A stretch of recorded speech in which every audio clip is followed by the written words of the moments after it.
Ulah Menteri Agama Menak Yakut Khalil Qomas bikin murkam anggota DPR RI. Bahkan Yakut disebut sengaja melecehkan institusi legislatif.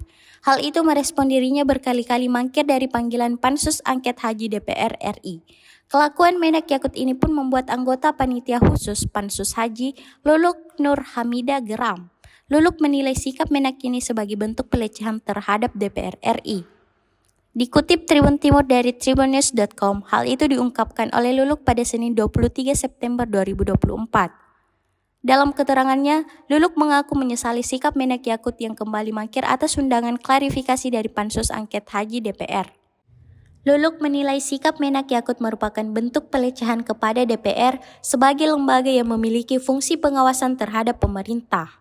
Diketahui, Menak Yakut tidak menghadiri panggilan Pansus Haji DPR pada tanggal 10 September 2024 dengan alasan menghadiri agenda MTQ di Kalimantan Timur. Ia juga mangkir dalam panggilan kedua pada 19 September 2024 dengan alasan melakukan kunjungan kerja ke Eropa. Sementara panggilan ketiga dijadwalkan hari ini, Senin 23 September 2024. Namun lagi-lagi Menak Yakut dikabarkan tidak akan hadir karena melanjutkan kunjungan kerja ke Prancis dengan agenda menghadiri pertemuan internasional untuk perdamaian ke-38 yang diselenggarakan oleh Presiden Prancis Emmanuel Macron. Oleh karena itu, Luluk pun curiga bahwa Menak Yakut sengaja menghindari panggilan Pansus DPR yang ingin meminta klarifikasi atas carut-marut penyelenggaraan ibadah haji tahun 2024.